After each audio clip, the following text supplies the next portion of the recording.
So ayan, good morning mga kabilder. Welcome po kayo muli sa aking YouTube channel. So pasensya na mga kabilder, ngayon lang ulit tayo makakapag-vlog. So 1 month na siguro ang nakalipas. So mayroon lang ako ipaliliwanag mga kabilder about sa mulye. Mayroon kasing ay nagtanong sa atin sa personal about sa mulye. Kung ang mulye nga ba raw ay nagkakaroon din ng epekto sa pagkakaroon ng kabig ang mulye. Yan, yun ang katanungan ng ating nakausap. Ngayon, mga kabilder, so ipapaliwanag ko yan mga kabilder. So maganda to. Makakakuha kayo ng idea dito mga magta-tricycle. Ayan.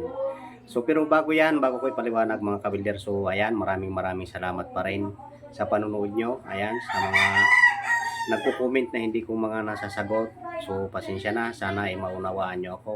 Pero pagka naman nakikita ko ang inyong katanungan ay talagang sinasagot ko. Ayan mga kabilder, pasensya na sa paligid natin, medyo maingay. Ayan, so mga kabilder, yung mulye, para sa akin, nakaka-epekto rin yon sa kabig, pagkakaroon ng kabig. Ayan, kung maganda ang alignment mo, tapos ang iyong di maganda ang pagkaka-align, tapos okay, tapos nagpalit ka ng mulye, nagbawas ka or nagdagdag ka, so nagkakaroon ng epekto yan. Kasi kung ang iyong mulye ay matigas, magbabawas ka, so hindi nasakto sa magiging gaan ng sidecar or bigat.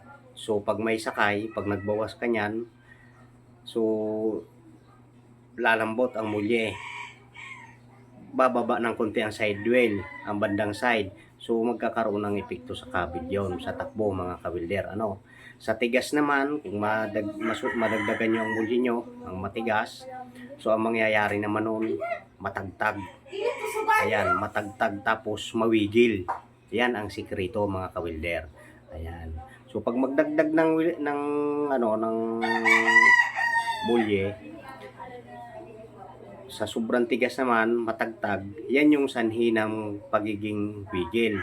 Ayan, so nasasakto lang ang walang wigil, pagkasakto rin ang lambot or tigas ng mulye. Ayan, kailangan kasi ang mulye ay may saktong tigas din yan. Kahit ang ikarga mo ay hanggang 200 kilos, 300 kilos, ayan, so 500 kilos pa nga, hindi susuko ang mulye. Mayroon kasing mulye na ganyan mga kabilder.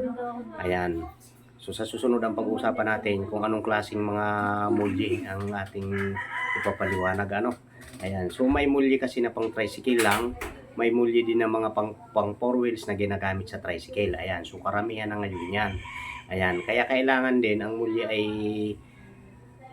maganda rin ang quality. So may makapal na malambot lumaro, may manipis naman na matigas lumaro. So ayan ang aking experience mga kawilder sa about sa mulye. Kasi sa tagal na rin natin naggagawa ng sidecar. Ayan, so hindi naman siguro masasabi na bagito tayo dyan. So veterano na tayo dyan mga kawilder. Tingin ko pa lang sa sidecar, tingin ko pa lang sa tricycle, sa pagkaka-align, alam ko na kung may kabig o wala. Hawak ko pa lang ginagayan ko pa lang ang manubela ng tricycle, alam ko kung may kabig o wala. Ayan. So ayan mga kawilder, So yan mga kawilder, hanggang dyan lang muna ang ating video. So sa susunod, ipaliliwanag ko sa inyo kung paano nga ba din ang pagbawas, kung ilang piraso ang mulye na ilalagay sa sidecar. Depende rin kasi kung ang mulye mo ang tricycle mo ay mabigatan ang karga, kung ilang piraso na mulye. Ayan. Tapos kung ang iyo namang tricycle ay pang service lang, so mayroon din sakto yan na tigas or lambot ng mulye para smooth ang takbo. Ayan.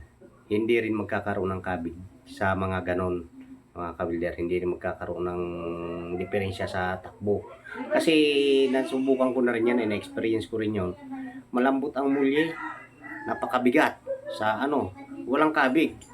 So pero mabigat, gawa ng tagilid na yung sidecar. So ganun yon mga kabilder. Pag matigas naman, matigas. So, magaan naman ang manubela eh, kahit may laman mawigil pa rin. Yun, ganun ang ano nun. Ganun ang problema doon mga kabilder. Kaya ang maganda doon mga kabilder ay sakto. May sakto ang ano, sabihin eh paano nga ba, paano natin malalaman kung sakto ang ano. So depende yan sa kapal ng mulya, depende yan sa ilan ng mulya ang ilalagay mo. Ayan. So sa susunod yun ang pag-uusapan natin mga kawilder. Ayan. So maraming salamat mga kawilder sa panonood nyo, sa mga pagtitiwala at saka sa mga nanood nito ngayon na ating vlogs. Ayan, maraming salamat. Big shoutout sa inyong lahat mga kawilder. Ayan. So susunod ay papaliwanag natin kung ilan nga bang mulye, ilang piraso ang ating dapat mailagay sa tricycle. At saka sa mga kargahan, mabigatan or magaanan lang na kargahan. Ayan mga kawilder. So lalo na sa kulong-kulong mga kawilder, ayan. So kailangan natin alamin ang ano ang kapal, lambot, tigas ng muli diyan. Ayan. So maraming salamat mga kawilder. So ingat, God bless and see you next video mga kawilder.